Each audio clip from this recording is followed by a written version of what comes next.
All right, so this one has me scratching my head a little bit. Do you remember about 2 weeks ago, my friend brought over a PC that was having weird problems, and then it wasn't having any problems here. And then we built a new PC just for the hell of it to upgrade them to a 9800X3D. They took that home and then they started having problems with it. So we're starting to think they might be having some power issues in their townhome. I don't know what the wiring is like in that townhome. It's in a new area, so I don't know. But they remember he had said also too, if I sound like Jimmy from Bob's Burgers, it's because it's been windy for a week. So this is just how I sound now. Anyway, sorry, that was a terrible Jimmy impression. My name's Jimmy John. Oh wait, that's Jimmy John's, not Jimmy. Jimmy Pesto. Okay, sorry. Anyway, sorry. Wow. That's a computer, and that's what we're gonna talk about today. Okay, I apologize for the JDHDs. I can't help it. I'm also sleep deprived. I can't sleep with the wind. Anyway, moving on. That PC was a twin, almost. Not exactly a twin. This is a water-cooled 3090. The other one was a air-cooled 3090, I believe it was. But same case, same AIO, same CPU and all that. It was basically 2 PCs built at the same time using the same parts. So this is the other one he said was having problems. In fact, this is the only thing we have to go on. The computer will freeze, make a crazy grinding sound, and then blue screen and then shut down.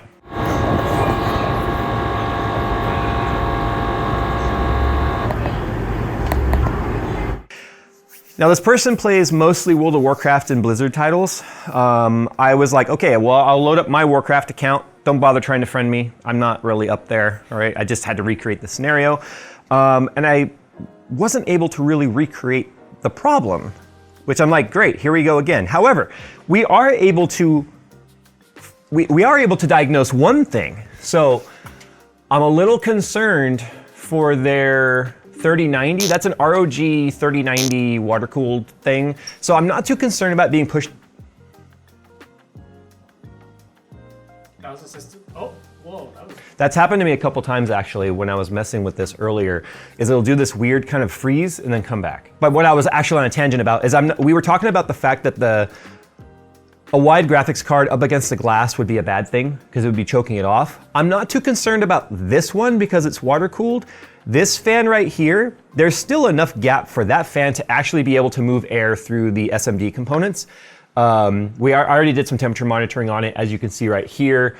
The hottest the GPU got on us was, just for the hell of it, 57.1 C in Warcraft, maxed out 1440p. GPU hotspot was 71, memory hit 68, and I don't think we have temperatures for VRMs, no we don't. So I'm not concerned about this. I'm not gonna even address it being close to the glass. But I told Phil, I said, let's load up superposition on there. Here's what we noticed, and hopefully it'll do it again right now, which is the only clue we have to go on. Okay, it's not doing it right now. It's the old car mechanic scenario. Your car's doing a thing, you take it to the mechanic says, not doing it to me, and then it does it to you on the way home. So you go back to the mechanic and it doesn't do it to the mechanic, and you say, fuck it, and you go home and it does it again. Anyway, we still saw what happened. What we were getting here was pink artifacts all over the screen, squares being rendered off in the distance to nowhere.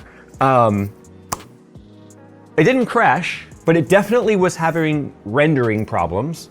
It was even starting to put like a grid on the screen. And most of that is indicative of a VRAM issue with a graphics card.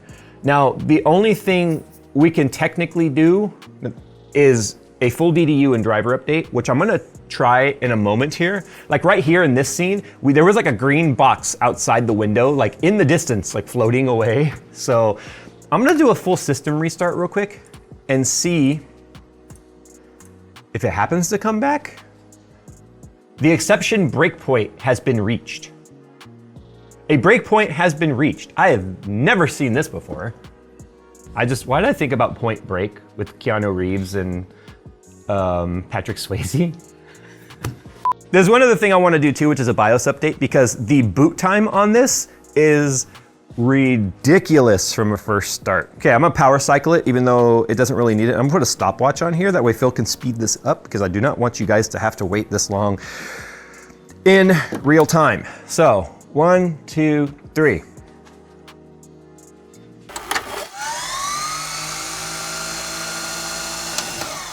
So we just got our green, minute 41.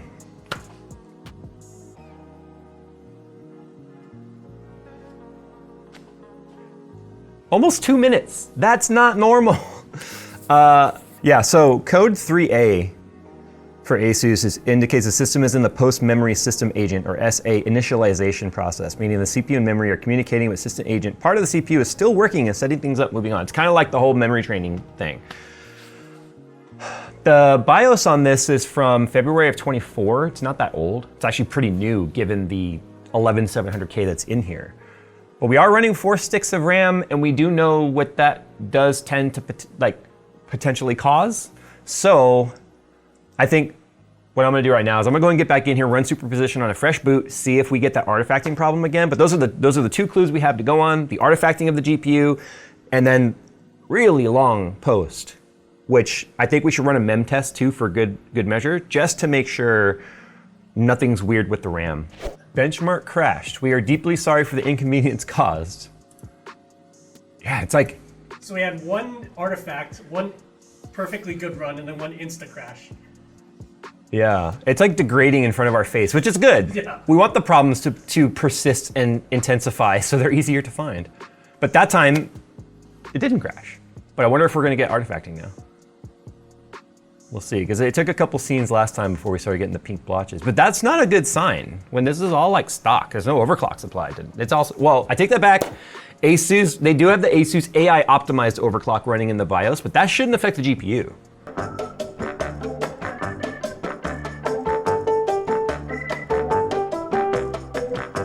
I suspect part of our problem could be this right here too. It's trying to push this CPU to 4.9 and 5.1 light load, heavy load.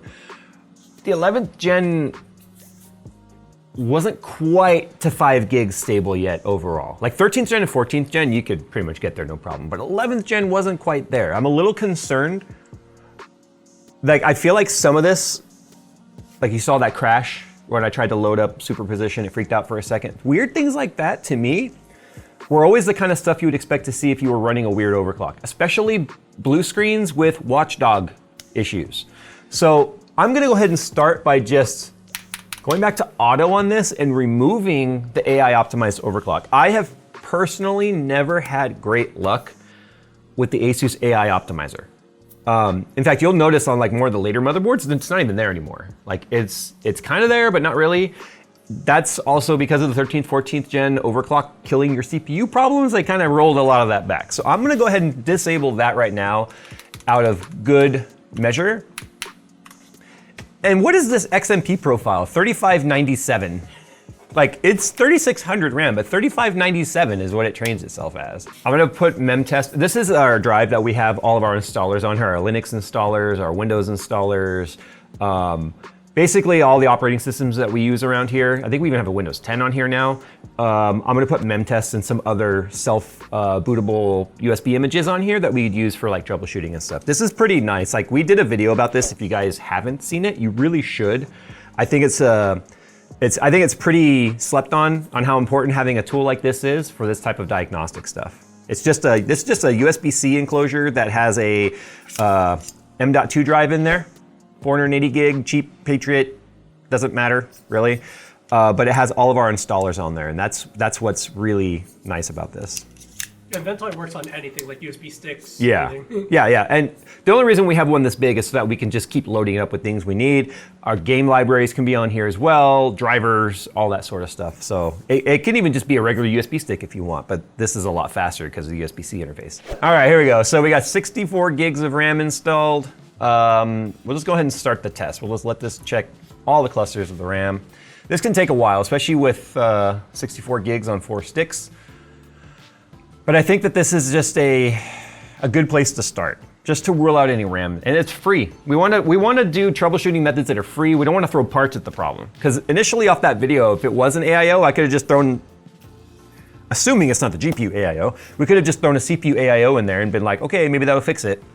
But that's just, we're not parts hangers around here. We want to actually figure out what's going on. So we're just going to go ahead and let this finish, and then we'll see whether or not it comes back with any errors. I still think it's the AI overclock, and that with the combination of probably needing to DDU the driver as well. Because if this thing kept crashing a whole bunch, it could have corrupted the driver. It could have corrupted maybe some profiles within the driver, or honestly, artifacting is never an indicator of a CPU overclock problem. That'd be an indicator of a GPU overclock problem, but Afterburner's not even installed on here, so I know there's no overclock applied to the GPU. But that's gonna be, if the system kept crashing, they could have maybe reinstalled the driver a few times and just kept hitting Express rather than a full driver wipe. And I think anyone that's been around computers and high-end hardware and tinkering enough knows after enough crashes and such, you can start having a lot of weirdness persist within the driver, and it's just good habit to wipe it fully from the system and start over with DDU. This is probably the worst possible time for this to happen. Their memtest froze. It didn't just fail, it froze at 58% on the first pass. So I'm gonna focus on memory now. So what I'm gonna do is I'm gonna take all 4 sticks out, and I'm gonna test 1 stick at a time. I'm just gonna do 1 pass, because I think we might have a bad RAM stick, and if so, we need to find which one it is. So anyway, I don't think that stick actually failed. We think the drive disconnected. There's a weirdness every now and then with USB-C might disconnect.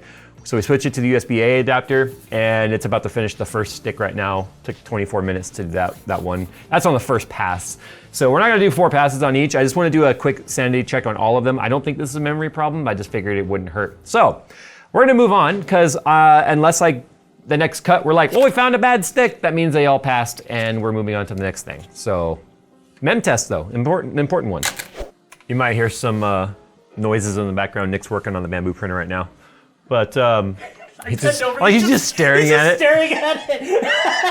He was clearing broken filament that broke off inside the tube. But anyway, I removed the AI overclock. I'm a little curious as to what the temperatures and the voltages do now. Much better voltages. It was running almost 1.4 volts before. Now it's at 1.28 at the same speed. It was like in Cinebench, it wasn't even pushing the speed. It was staying at 4.6. But what I'm noticing more often now is I'm seeing the effective clocks come up. So. And the CPU package is only at 59, 57, where it was at 71 before to 74. There's really no reason for that to be pushed like it was. This thing's gonna run a lot cooler now too. Now, we probably lost some score, but I would much rather have a stable computer that works than a overclocked one that is like running in a drag race and then parts of your car falling off along the way. And then it stops before you get to the finish line. It's just kind of what it feels like. So let's see now. I've got the brand new driver installed. I DDU'd the driver. Let's just go ahead and run the benchmark right here. It's so weird that we only got that artifacting 1 time. But we got it though, and that's a clue.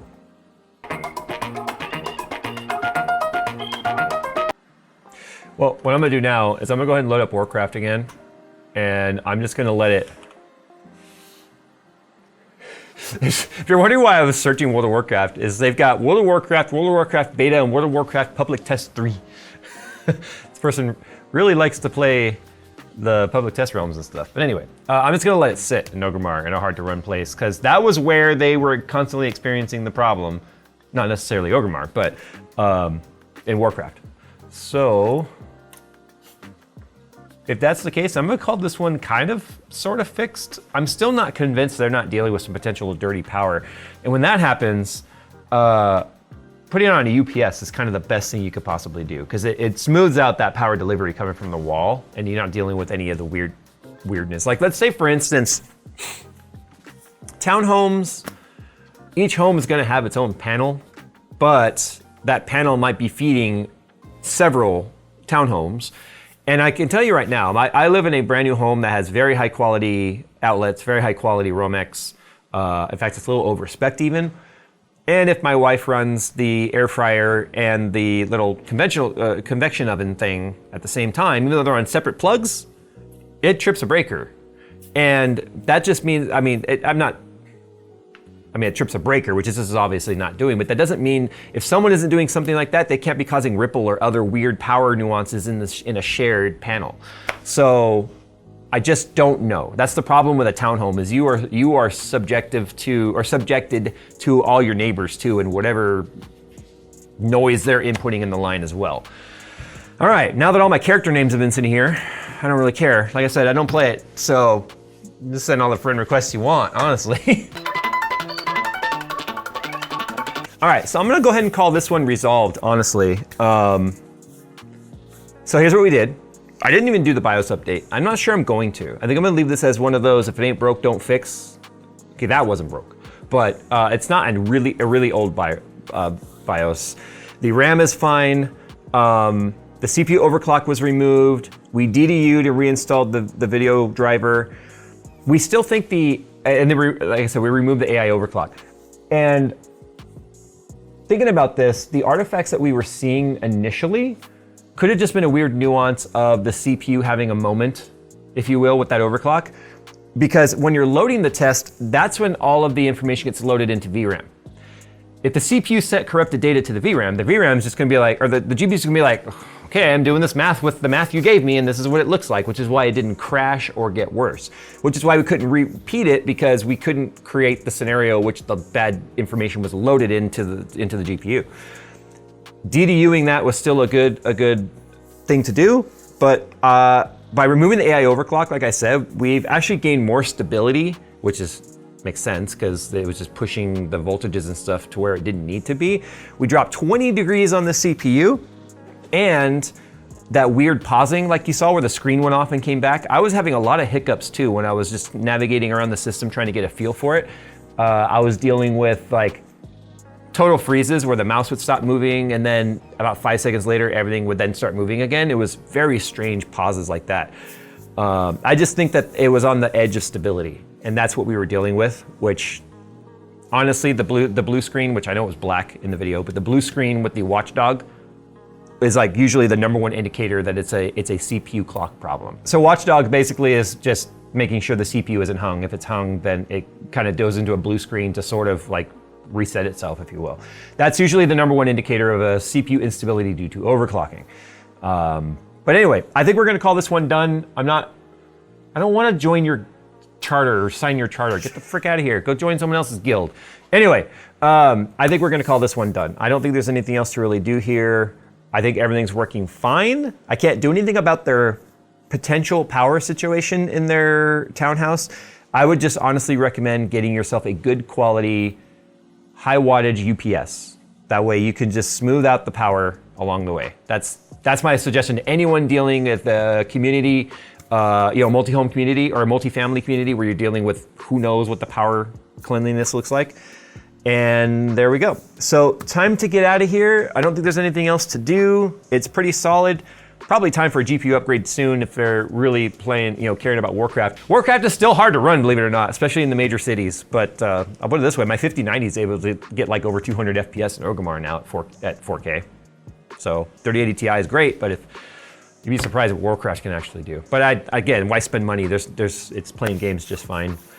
This was a kind of a head scratcher because I hate when we get clues that are very that video is pretty intense, right? It made a crazy noise, which at this point I don't think was an AIO pump.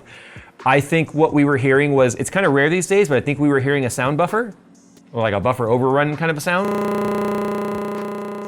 And I think we were just hearing that repeating sound because the game had crashed and then the audio driver hadn't fully crashed and it was just repeating that same bit that was being played through the audio.